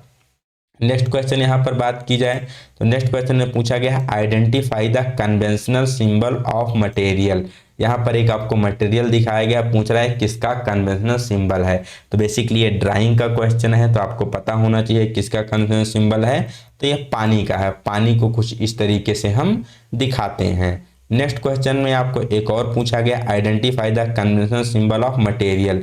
यहाँ पर आपको एक कन्वेंशनल सिंबल दिया गया, पूछा गया है ये किसका सिंबल है, तो बेसिकली किसका सिंबल है, तो ये लकड़ी का सिंबल है। तो सिंबल आपसे एग्जाम में पूछे जा सकते हैं, इसलिए यहाँ पर हमने आपको कुछ सिंबल दिखाने के लिए ड्राइंग का मतलब बुक यहाँ पर लगा दिया है आपके पास, तो देख सकते हैं यहाँ पर आप इसको अच्छे से कि कौन सा किसका सिंबल है। ठीक है, तो जो सबसे पहले यहाँ पर आपको दिखाया गया है ये वाला सिंबल, पहला वाला मेटल का सिंबल। ठीक है, अब मेटल में आपका जैसे स्टील, कास्ट आयरन, कॉपर और उसके जो एलॉय होते हैं या एल्युमिनियम और इसके एलॉय हैं उसको इस वाले सिंबल से दिखाएंगे। ठीक है, तो ये किसका सिंबल है, ये steel, cast iron, copper, aluminium उसके एलॉय का है। फिर दूसरा यहाँ पर अगर लेड, जिंक, टिन या वाइट मेटल है तो उसको हम इस नीचे वाले सिंबल से दर्शाते हैं। उसके बाद अगर ग्लास का सिंबल दिखाना है तो ये आपका बेसिकली ग्लास का सिंबल दिखाया गया है, ग्लास को कुछ इस प्रकार से डैश डैश से दिखाते हैं।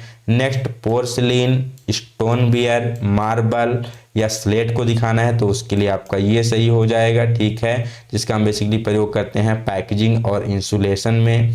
Next asbestos, fibre, synthetic resin या फिर रबर, लेदर, बैक्स, इस सब को दिखाना है तो आपका ये वाला आप सही आंसर हो जाएगा। नेक्स्ट पानी है या कोई ऑयल है, पेट्रोल है, केरोसिन है, बेसिकली जितने भी लिक्विड होते हैं तो लिक्विड को दिखाने के लिए आपका ये सिंबल हो गया। नेक्स्ट यहाँ पर वुड हो गया, प्लाईवुड हो गया तो उसके लिए आपका ये सिंबल हो गया। कंक्रीट जो आपकी गिट्टी होती है उसको दिखाने के लिए आपका ये सिंबल हो गया। तो बेसिकली जो सिंबल है इससे एक क्वेश्चन आपके एग्जाम में पूछा जाना है, यहाँ पर 2 क्वेश्चन इससे पूछ लिए गए हैं। चलते हैं अपने नेक्स्ट क्वेश्चन की तरफ। Identify the name of the instrument, यहाँ पर एक इंस्ट्रूमेंट दिखाया गया, पूछ रहा है क्या है, तो आप सभी को पता है ये क्या है, तो इसे हम प्रोटेक्टर के नाम से हिंदी में कहते हैं चांदा, जिसके द्वारा बेसिकली एंगल को मेजर किया जाता है और मार्क किया जाता है।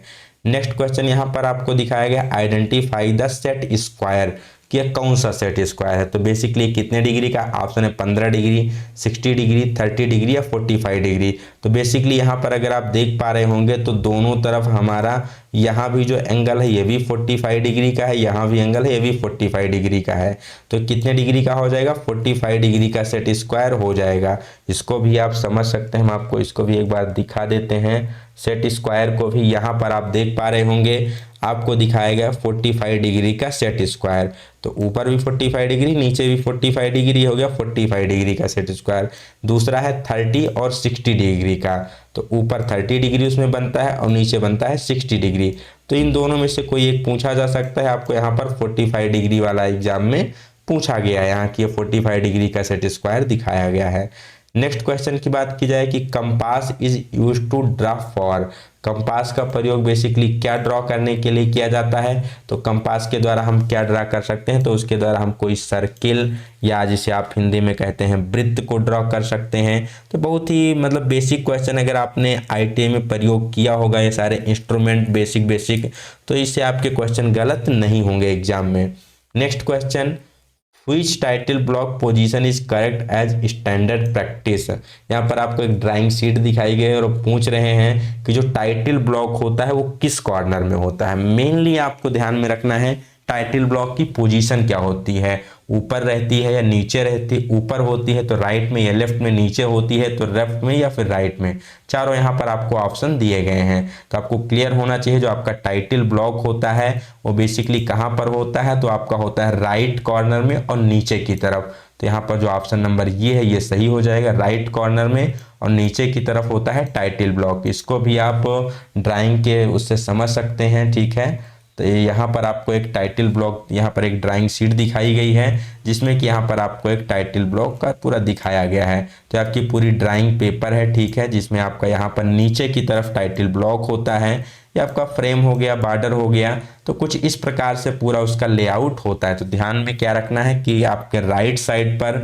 नीचे के कॉर्नर में यहाँ पर टाइटल ब्लॉक होता है। ठीक है, और टाइटल ब्लॉक का कुछ इस प्रकार से पूरा स्टैंडर्ड होता है जिसमें name of the institution, title, roll number, name, पूरा ये कुछ होता है जो आपने IIT में अच्छे से इसको पढ़ा होगा। तो ध्यान क्या रखना है कि राइट साइड में नीचे की तरफ टाइटल ब्लॉक होता है।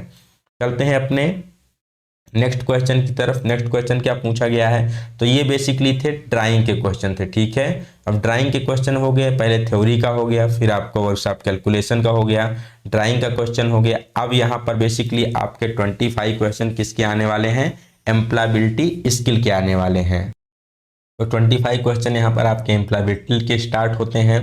पहला क्वेश्चन क्या है, to be in a job और वर्क इज, नौकरी या काम में होना क्या कहलाता है। मान लीजिए कहीं आप नौकरी कर रहे हैं या किसी काम को कर रहे हैं तो क्या कहा जाएगा, एम्प्लॉय, स्किल, ज्ञान या योग्यता। तो उसे क्या कहते हैं, उसे हम एम्प्लॉय या रोजगार कहते हैं। अगर आप कहीं काम में हैं, नौकरी पेशा आदमी है, तो उसे क्या कहा जाएगा, उसे रोजगार कहा जाएगा, एम्प्लॉय कहा जाएगा।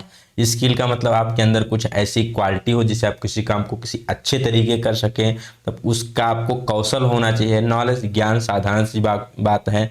योग्यता किसी चीज़ को करने की जो आपकी कैपेसिटी होती है, ठीक है। तो इसका करेक्ट आंसर हो जाएगा इस एम्प्लॉय, रोजगार। नेक्स्ट क्वेश्चन, बेसिकली जो एम्प्लॉयबिलिटी के क्वेश्चन होते हैं ये आपके दैनिक जीवन से रिलेटेड होते हैं, दिनचर्या से संबंधित होते हैं। क्वेश्चन को अगर आप अच्छे से पढ़ते हैं तो उस क्वेश्चन में ही उसका उत्तर छिपा होता है, कहीं अलग से आपको उसको कोई चीज़ रटने की ज़रूरत नहीं होती है। डे टू डे लाइफ में जो आप प्रयोग करते हैं चीज़ें, वही आपकी एम्प्लॉयबिलिटी स्किल होती है, ठीक है। नेक्स्ट क्वेश्चन यहाँ पर पूछा गया है, the ability to do is, किसी चीज को जो करने की क्षमता होती है, ठीक है, वो क्या कहलाती है। तो जो भी चीज है, चाहे जो चीज हो, उसको करने की जो आपके अंदर क्षमता होती है, जो विशेष क्षमता होती है, उसको किस नाम से जाना जाता है, तो उसी को हम क्या कहते हैं, स्किल कहते हैं, ठीक है। स्किल का मतलब क्या है, किसी काम को करने की क्षमता है। जैसे आप आईटीआई में जॉब बनाते हैं, ठीक है, तो कोई अच्छा जॉब बना लेता है तो कहते हैं हाईली स्किल्ड है। कोई थोड़ा कम जॉब अच्छा बनाता है तो मतलब थोड़ा उसकी स्किल इतनी अच्छी नहीं है। तो जितने अच्छे तरीके से उस काम को आप कर सकते हैं तो कहा जाता है उतने ही ज़्यादा स्किल्ड हैं आप उस चीज़ में। चलते हैं नेक्स्ट क्वेश्चन की तरफ। ये पर्सन विथ ये growth mind set is always willing to, एक विकसित मानसिकता वाला व्यक्ति हमेशा किस चीज के लिए तैयार रहता है। तो विकसित मानसिकता, जो ग्रोथ माइंडसेट वाला व्यक्ति होता है, किसके लिए तैयार रहता है, आराम करने के लिए, या पढ़ो बदलो और सीखो के लिए, चुप रहने में, या अमीर बनने में। तो अगर आप ऑप्शन को भी ध्यान से पढ़ते हैं तो क्लियर हो जाएगा कि जो विकसित मानसिकता वाला व्यक्ति क्या आराम करेगा, नहीं। चुप रहेगा, नहीं। अमीर बनने के लिए तैयार रहेगा, नहीं। मेन क्या है, वो ग्रोथ करने के लिए, अपने आप में ग्रोथ करने के लिए, अपने आप में परिवर्तन करने के लिए, और हमेशा नई नई चीजें सीखने के लिए हमेशा वो तैयार रहेगा, ठीक है। ऑप्शन नंबर बी इसका सही हो जाएगा, दूसरा। नेक्स्ट क्वेश्चन की तरफ चलते हैं। Jobs that have become outdated in the last 5 year, वो कौन सी नौकरियां हैं जो पिछले 5 वर्षों में पुरानी हो गई हैं। अभी आप 2024 में है, 5 साल पीछे जाओ 19, उससे पहले क्या चीजें थी प्रचलन में जो अभी नहीं है। ऑप्शन एसटीडी बूथ, ओला, उबर या स्विगी। तो अगर आप देखो तो अभी आजकल स्विगी काफ़ी अच्छे चलता है, उबर भी चलता है, ओला भी चलता है, लेकिन एसटीडी बूथ की बात की जाए तो आजकल एसटीडी बूथ आपको बहुत ही कम देखने को मिलते हैं। ये पिछले 5 वर्षों में इसका ट्रेंड क्या हुआ, एकदम से लगभग से गायब सा हो गया है। जब से जियो का आपका सिम आया 2016-17 से, तब से जो आपके एसटीडी बूथ हैं इनका एकदम से काम लगभग खत्म सा हो गया है, ठीक है, एकदम आउटडेटेड हो गए हैं। तो इसका सही आंसर क्या हो जाएगा, इसका सही आंसर हो जाएगा एसटीडी बूथ। बाकी ओला, उबर, स्विगी ये सभी क्या है, अभी प्रेजेंट हैं, अभी ट्रेंड में रहने वाली चीजें हैं।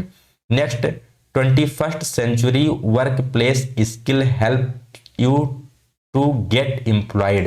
बेसिकली जो 21वीं सदी के कार्यस्थल कौशल है वो आपको रोजगार पाने में मदद कर सकते हैं। अभी जब हम जिस सेंचुरी में हैं उसे क्या कहते हैं, उसे 21st सेंचुरी कहते हैं। इस सेंचुरी में जो वर्क प्लेस पर जो आप स्किल सीखते हैं वो आपको किस चीज़ में मदद करते हैं, किस प्रकार के रोजगार पाने में मदद करते हैं। कठिन है, या फिर यहाँ तक कि जब जॉब मार्केट में बदलाव होता रहता है, या केवल जब बाजार बढ़ रहा हो, या केवल उच्च योग्यता के साथ।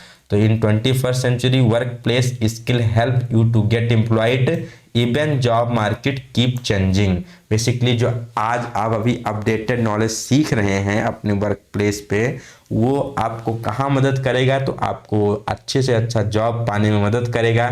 इवन मार्केट में कोई भी बदलाव होता रहे, ठीक है, मार्केट कितना भी ऊपर नीचे बदले, आपका कोई भी नया नया ट्रेंड आए, लेकिन अगर आप 21st सेंचुरी में चीज़ों को अच्छे से सीखे हैं, जो आपका इस समय इंडस्ट्री 4.2 चल रहा है, इंडस्ट्रियल रेवोल्यूशन चल रहा है, उसमें चीज़ों को सीखें अच्छे से, तो मार्केट कितनी भी बदले आपके ऊपर कोई फर्क पड़ने वाला नहीं, आपको जॉब अच्छे से मिलेगी ही मिलेगी।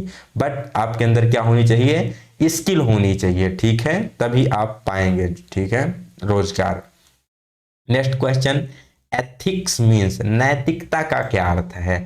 बहुत ही अच्छा क्वेश्चन यहाँ पर पूछा गया है। कोई भी व्यक्ति कहते हैं इसका एथिक ही नहीं है, मतलब नैतिक नहीं अनैतिक हो गया है, तो उस नैतिक और अनैतिक का मतलब होता है, नैतिक का मतलब क्या होता है, decide what is right and what is wrong for a human.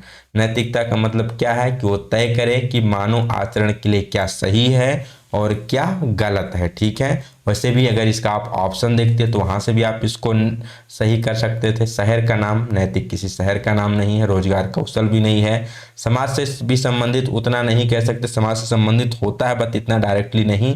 तो एथिक का मतलब क्या, किसी पर्सनल व्यक्ति की वो क्षमता होती है जिससे वो डिसाइड करता है कि किसी ह्यूमन के लिए, किसी सोसाइटी के लिए क्या सही है क्या गलत है, तो उसका मतलब होता है एथिक्स। आपके अंदर कितनी एथिसिटी है, कितनी नैतिकता है।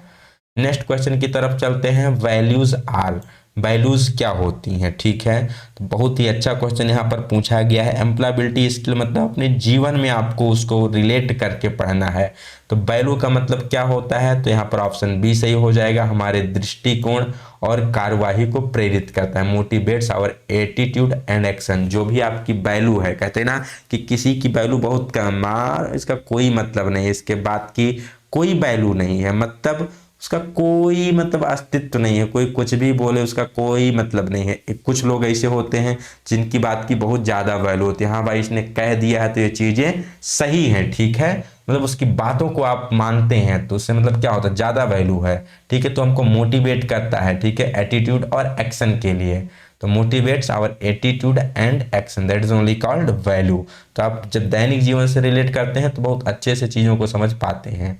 Next question, dash dash dash is a brief statement about purpose and principle of the constitution. संविधान के उद्देश्य और सिद्धांतों के बारे में संक्षिप्त विवरण कौन बताता है।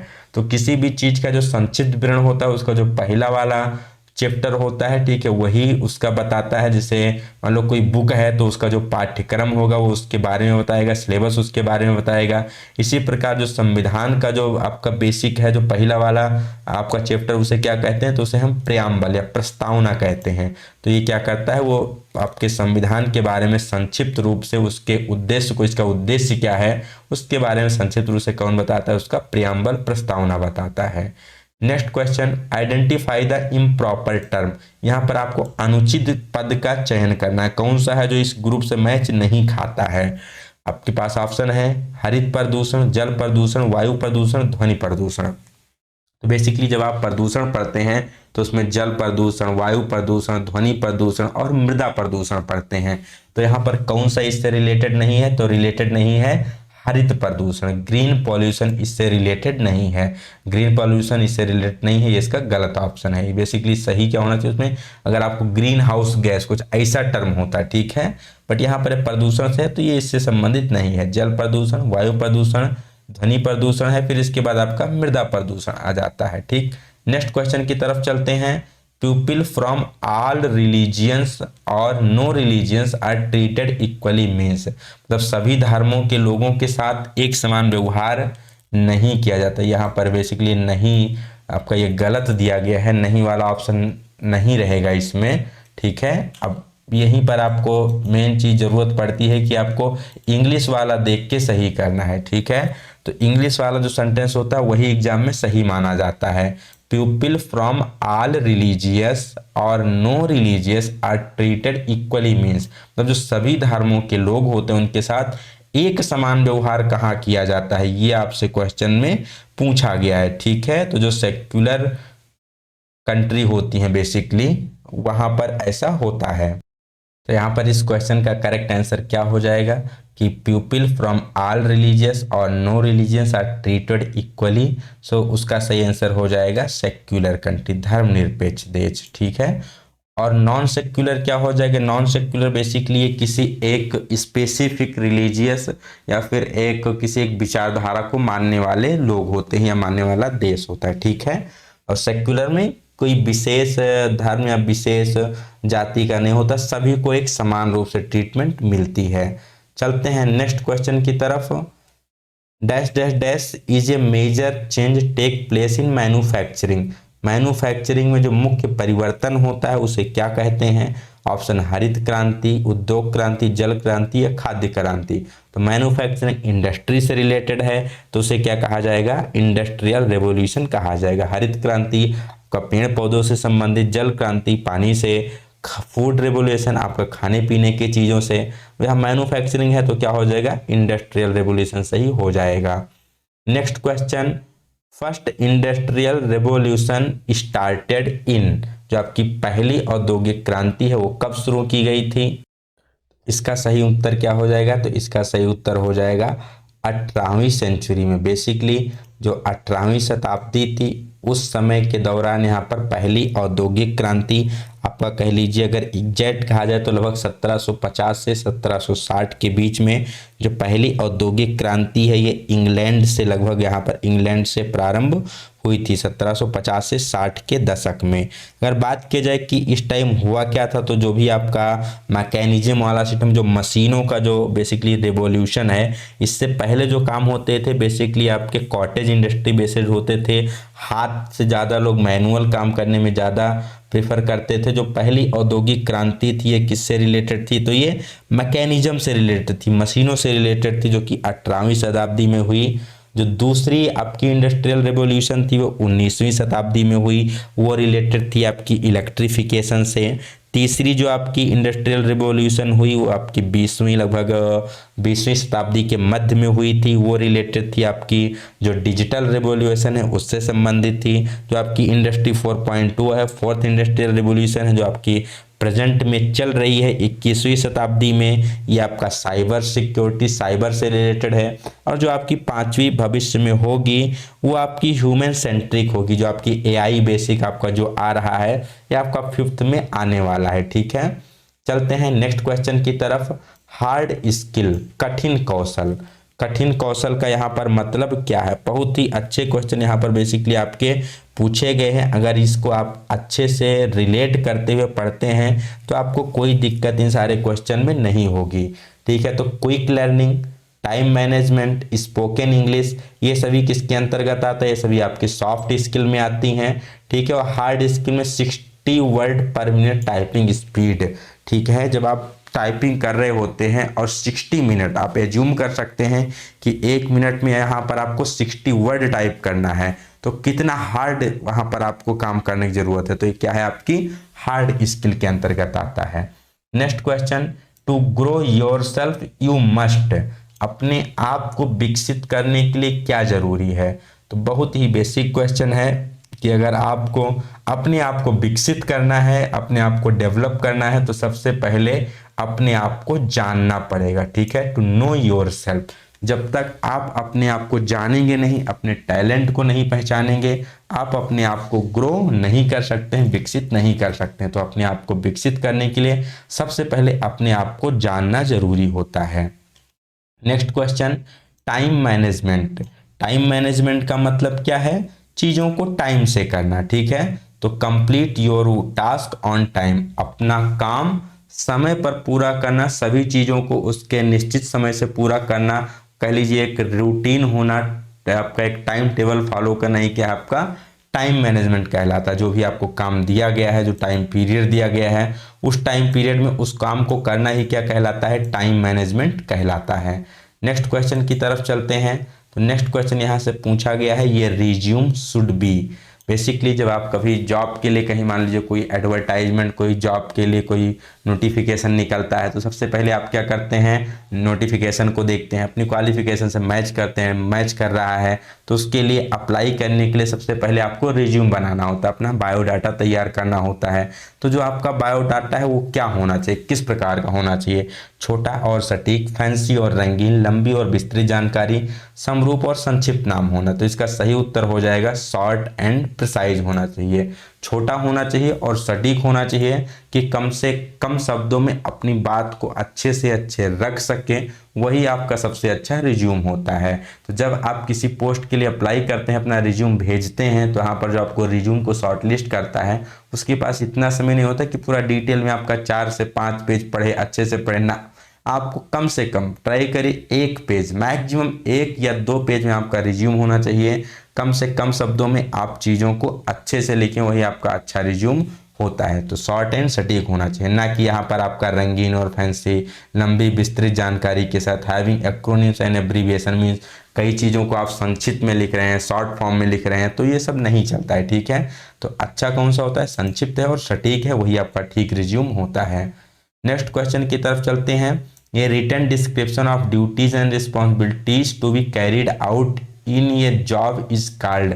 किसी कार्य में किए जाने वाले कर्तव्यों और जिम्मेदारियों का जो लिखित विवरण होता है उसे किस नाम से जाना जाता है? तो उसे बेसिकली क्या कहते हैं? तो उसे जॉब डिस्क्रिप्शन या नौकरी का विवरण कहते हैं। कोई भी काम है, ठीक है, कोई भी नौकरी है, उसमें क्या क्या चीज़ें आपको करनी है, क्या आपकी जिम्मेदारी है, क्या आपका कर्तव्य है, तो वो सब जो बताएगा किसमें बताएगा? जॉब के डिस्क्रिप्शन, नौकरी के विवरण में बताएगा। ठीक है, सीबी रिज्यूम मतलब आपका बायोडाटा से संबंधित है। जॉब एप्लीकेशन मतलब किसी नौकरी के लिए आप आवेदन दे रहे हैं, तो इसका करेक्ट आंसर हो जाएगा नौकरी का विवरण। Next question, after receiving interview call what is the next process? तो सबसे पहले किसी वैकेंसी का एडवर्टाइजमेंट आता है, फिर आप अपना रिज्यूम तैयार करते हो, फिर नौकरी के लिए आवेदन करते हो। आवेदन करने के बाद जब वहाँ पर जाता है, आपका शॉर्टलिस्ट होता है, फिर आपको इंटरव्यू का कॉल आता है। तो इंटरव्यू कॉल आने के बाद आपको क्या करना है? इंटरव्यू अटेंड करना है। ठीक है, तो सही हो जाएगा अपीयर एट इंटरव्यू, साक्षात्कार में जाएं। सबसे पहले आवेदन पत्र भेजें या रिज्यूम तैयार करें, रिज्यूम भेजें। तो यहाँ पर इसका सीक्वेंस क्या हो जाएगा? जब कोई वैकेंसी आती है तो आप अपना क्या करते हैं? रिज्यूम तैयार करते हैं। ठीक है, फिर रिज्यूम को क्या करते हैं? एप्लीकेशन के साथ आवेदन पत्र आप भेजते हैं, फिर इंटरव्यू के लिए शॉर्टलिस्ट होते हैं, आप इंटरव्यू में जाते हैं। सही उत्तर हो जाएगा अपीयर एट इंटरव्यू, साक्षात्कार में जाएं। Next question, choose suitable WH word for the given sentence. Sentence basically यहाँ पर आपको एक दिया गया है, यहाँ पर आपको चूज करना है कौन सा WH यहाँ पर आएगा, कौन सा प्रश्नवाचक शब्द आएगा। तो क्वेश्चन क्या है? Dash dash dash animal do you like. तो बेसिकली पूछना चाहता है कि कौन सा जानवर तुम पसंद करते हो। एनिमल डू यू लाइक, तो कौन सा एनिमल, तो कौन से के लिए क्या हो जाएगा? व्हिच। यहाँ पर ऑप्शन नंबर ये सही हो जाएगा। Which animal do you like, कौन सा एनिमल आप पसंद करते हो। वैसे भी रख के देख लो, चारों ऑप्शन ट्राई कर लो। Why animal do you like, कोई सेंस नहीं देता। Where animal do you like, when animal do you like, तो तीनों आपके आउट ऑफ सेंस हैं। तो ऑप्शन ये सही हो जाएगा, Which animal do you like, कौन से जानवर को आप पसंद करते हो। Next question, choose the correct punctuation mark after the Rohan in the given sentence. यहाँ पर एक आपको सेंटेंस दिया गया है, इसमें आपको एक करेक्ट आपका सही विराम चिन्ह का प्रयोग करना है, पंक्चुएशन मार्क का प्रयोग करना है। आपके पास क्वेश्चन क्या है? Rohan, David and Ram are playing hide and seek. तो रोहन, डेविड और राम हाइड एंड सीक, लुका छिपी खेल रहे हैं। तो यहाँ पर डेविड और राम के बीच में एंड लग गया है, लेकिन रोहन और डेविड के बीच में, तो यहाँ पर 3 लोग हैं, तो पहले रोहन और डेविड के बीच में क्या लगना चाहिए? कॉमा लगना चाहिए, अल्प विराम लगना चाहिए। ठीक है, तो Rohan comma David and Ram are playing hide and seek, सही उत्तर क्या हो जाएगा? कॉमा हो जाएगा। तो Rohan comma David and Ram are playing hide and seek, इसका करेक्ट आंसर हो जाएगा। Next question, choose the correct response for the given question. यहाँ पर एक क्वेश्चन दिया गया है, आपको इसका सही उत्तर बताना है। क्वेश्चन है how have you been, how have you been, आप कैसे हैं। बेसिकली इसका जो अर्थ होगा वो क्या होगा? हाउ हैव यू बीन, आप कैसे हैं। तो उसका उत्तर आप क्या दोगे? आप दोगे हम ठीक हैं। आप कैसे हो? ठीक है, जब आपसे कोई पूछेगा हाउ हैव यू बीन, आप कैसे हैं, तो कैसे हैं का उत्तर क्या देंगे? हम ठीक हैं। आप कैसे हैं? तो इसका सही उत्तर क्या हो जाएगा? Very well and you. ठीक है, उत्तर क्या हो जाएगा, वेरी वेल, हम बहुत अच्छे हैं। एंड यू, और आप कैसे हैं, ठीक है।